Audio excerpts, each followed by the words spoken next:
وابستگی کا اظہار ایک شاندار طریقے سے کیا. جس طرح اس دن ووٹ پڑا، تمام پابندیوں کے باوجود، تمام خوف کے باوجود لوگ آئے، انہوں نے ووٹ ڈالا، اور ایسے ووٹ ڈالا جس نے ان کے جذبات کی عکاسی کی، ان کی جو سوچ ہے اس کی عکاسی کی. لوگوں نے خوف کے بت واقعتاً اس دن توڑے، اور یہ ایک ایسا روح پرور منظر تھا. اس دن سارا دن بطور کینڈیڈیٹ میں پولنگ سٹیشنز میں پھرا. بچے، بچیاں، بوڑھے آ کر بغل گیر ہوئے مجھ سے، اور انہوں نے کہا ہم آج اپنا اعتماد آپ کے حوالے کر رہے ہیں، آپ نے اس کی نگہداشت کرنی ہے. انکل، بیٹا، ہر قسم کے القابات سے نوازا گیا ہمیں، اور ہم بہت خوش تھے کہ پاکستانی قوم نے جمہوریت کے ساتھ، اس ریاست کے ساتھ اپنی وابستگی کا اظہار اس طریقے سے کیا ہے جو آئین اور قانون چاہتے ہیں. ایک بڑے خوشگوار ماحول میں آ کر لوگوں نے ووٹ ڈالے اور اپنی وابستگی کا اظہار کیا. لیکن یہ سب کچھ بدل گیا اس دن شام 10 بجے کے بعد. اس دن شام 10 بجے کسی نے یہ فیصلہ کیا کہ پاکستان کی جمہوریت پر حملہ کرنا ہے، مخصوص حلقوں میں جو نتائج ہیں ان کو تبدیل کرنا ہے. اب یہ فیصلہ کس کا تھا؟ یہ ان حلقوں میں فردن کسی نے یہ فیصلہ کیا، ان حلقوں میں جو لوگ تھے جو فیصلہ کرنے کی سخت رکھتے تھے، یا یہ فیصلہ کہیں اور ہوا؟ مجھے اس کا علم نہیں ہے. لیکن اس کے بعد جو منظر ہم نے دیکھا وہ اندوناک تھا. مجھے خود حلقہ NA-128 میں وہاں کے RO نے اور وہاں مقرر پولیس نے پکڑ کر گریبان سے نکال دیا RO کے دفتر سے باہر. میری بیگم صاحبہ میرے ساتھ تھی، میرے الیکشن ایجنٹ کے طور پہ ہمیں بار دھتکارا گیا، اور ہمارے پوچھنے پر صرف یہ کہا گیا کہ آپ کو یہاں بیٹھنے کی اجازت نہیں ہے. اس کے بعد جو ہوا وہ ایک سانیہ تھا. ہمیں جو پریزائڈنگ افسر سے فارم 45 ملے جو کہ موصول ہو رہے تھے، ان میں 90,000 سے زائد کی لیڈ سے جیت چکا ہوں یہ الیکشن NA-128 سے. لیکن اگلے دن 1 بجے جو فارم 47 شائع کیا گیا، اس میں میری جیت کو 12,000 ووٹوں سے شکست میں تبدیل کر دیا گیا. مجھے 1,60,000 ووٹ دکھائے گئے اور میرے مد مقابل کو 1,72,000، جبکہ ہمارے پاس جو فارم ہیں ان میں ان کے ووٹ 60,000 سے اوپر نہیں جاتے. لہٰذا ایک ایسا ہولناک عمل کیا گیا، 1,10,000 ووٹ جعلی جو ہیں وہ کہیں سے پیدا کر کے ڈالے گئے. یہ جمہوریت کی توہین تو ہے ہی، یہ ان لاکھوں لوگوں کی توہین ہے جنہوں نے اس دن باہر نکل کر ووٹ ڈالا. ہم اس توہین کے خلاف کھڑے ہیں جو اعتماد کو ٹھیس پہنچائی گئی ہے لوگوں کے، اس کے لیے ہم کھڑے ہیں، ہم لڑتے رہیں گے. یہ بتائیں کہ آپ اس سے پہلے مسلم لیگ نون ابھی جو الیکشنز میں اس کی بینیفیشری ہے، آپ میاں نواز شریف کے لیے کروڑوں روپے فیس لے کے آپ ان کے کیسز لڑتے رہے. آج آپ کو کیسا لگ رہا ہے کہ ان کی جماعت جو ہے وہ اس دھاندلی کے نتیجے میں حکومت میں آ رہی ہے؟ دیکھیے، مجھے بہت افسوس ہو رہا ہے. ہم جو مقدمے لڑ رہے تھے 2017 میں، وہ کیا مقدمے تھے؟ ہم یہی کہہ رہے تھے کہ عدالتی عمل کے ذریعے رجیم چینج نہیں ہونا چاہیے اس ملک میں. عوام کو موقع دیں کہ وہ منتخب کریں کس نے حکومت میں رہنا ہے، کس نے حکومت میں نہیں رہنا. ایسا نہیں ہونا چاہیے کہ آپ JITs بنائیں، عدالتوں کو بٹھائیں اور ان کے ذریعے کسی کے نام پہ سرخ لکیر لگائیں اور اس کو باہر نکال دیں. ہم اس اصول کے لیے تب بھی لڑ رہے تھے، اور میں اس اصول کے لیے آج بھی لڑ رہا ہوں کہ یہ کام جمہور کے حوالے کریں، عوام کے حوالے کریں، انہیں ووٹ ڈالنے دیں، ان کے ووٹ کو واقعتاً عزت دیں. اور آج مجھے افسوس ہے کہ جو عوام کے ووٹ کی عزت کی بات کرتے تھے وہ آج اس بے توقیری اور بے عزتی کی بنیاد پر حکومت قائم کرنا چاہتے ہیں. اس کا مطلب آپ کی ججمنٹ ٹھیک نہیں تھی اس وقت؟ بالکل ٹھیک تھی. میری ججمنٹ کسی شخص کے حوالے سے نہ تب تھی نہ آج ہے. میری ججمنٹ ایک اصول کے حوالے سے ہے. جو بھی اس اصول کے لیے کھڑا ہے میں اس کے ساتھ کھڑا تھا اور کھڑا رہوں گا. آپ کیا سمجھتے ہیں جو گزشتہ انتخابات میں دھاندلی ہوئی کس نے کروائی ہے؟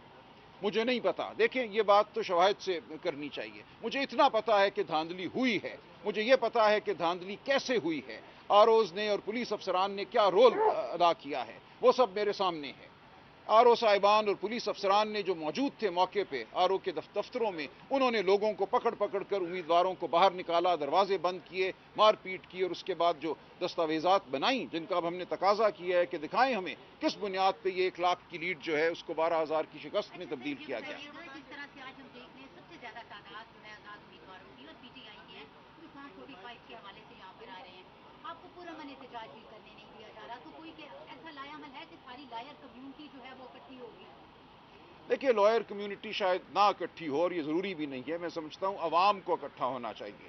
ہر شریف النفس شخص کو اس معاملے میں اکٹھا ہونا چاہیے. اس کا تعلق سیاست سے نہیں ہے، یہ سیاست سے بہت اوپر کی اصولی بات ہے. لائر ایک چھوٹا سا حصہ ہے معاشرے کا. معاشرے کا آپ سب حصہ ہیں. معاشرے کا حصہ عوام ہے.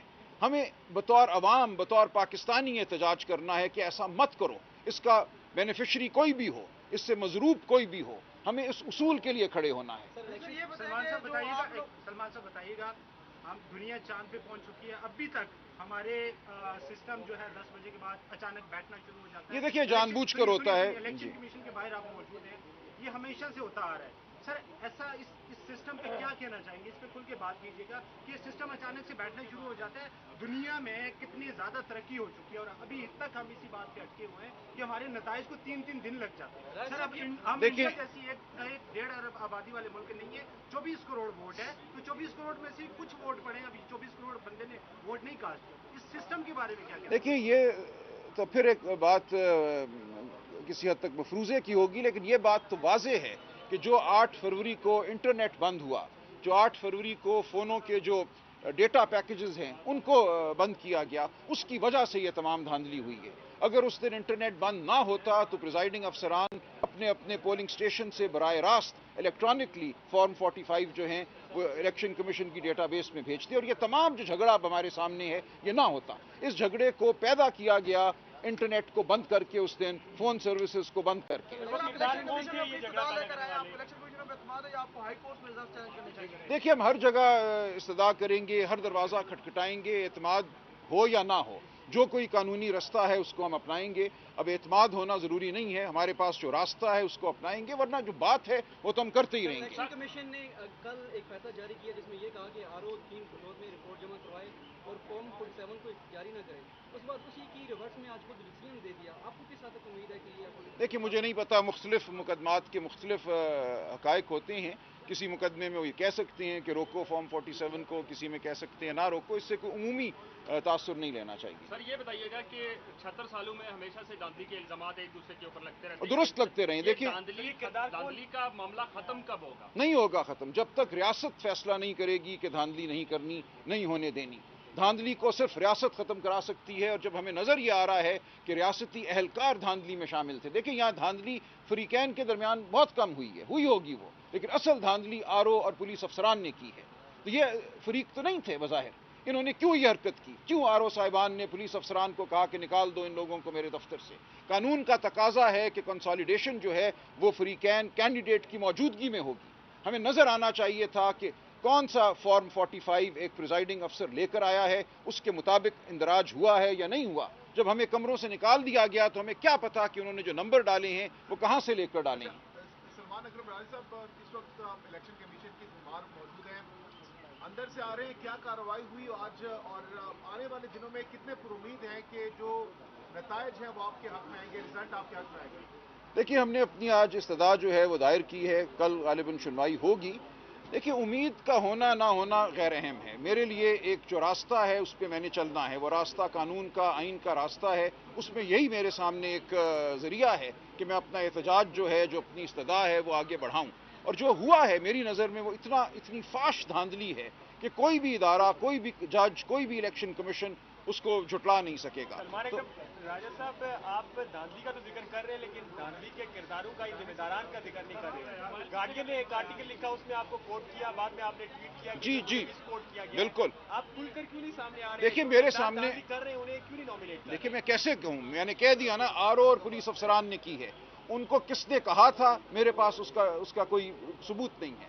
मुझे तो यह नजर आया कि आरओ साहिबान के दफ्तर में धांधली हुई, करने वाले आरओ साहिबान थे और उनके माविन थे पुलिस अफसरान। ये दो किरदार तो बिल्कुल सामने हैं और मैं खुलकर इनका नाम लेता हूं। मैं अपने हल्के के हवाले से कोई तामुल नहीं समझता, मैंने ट्वीट में नाम भी लिए हैं, लेकिन इसके पीछे कौन है ये मुझे नहीं मालूम।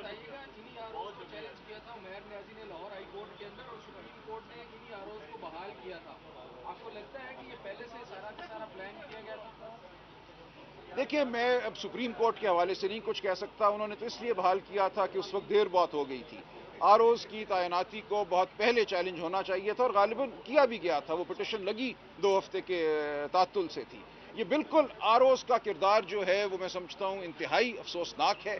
और आरओज को हम कहाँ से लाएं, आसमान से लाएं, मुझे नहीं पता, लेकिन आइंदा इलेक्शनों में मैं समझता हूँ हमें ज़रूर जुडिशल अफसरान पे को फोकियत देनी चाहिए, इंतजामी अफसरान को।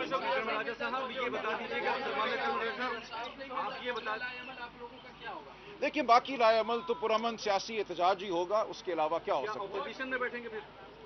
देखिए उसमें कोई मुजायका नहीं है, जो भी नंबर बनते हैं पार्लियामेंट में उसके मुताबिक हमें काम करना है, लेकिन असल बात उसूल की है, असल बात हुकूमत साजी की नहीं है। एक लूली लंगड़ी हुकूमत अगर कोई आज बना भी लेता है, एक झूठ पर मबनी हुकूमत, तो वो क्या कर लेगा इस मुल्क के लिए या अपनी सियासत के लिए? सियासत वही अब अवाम ने बता दिया कारगर होगी, कामयाब होगी, जो उसूलों पर मबनी है। बहुत शुक्रिया।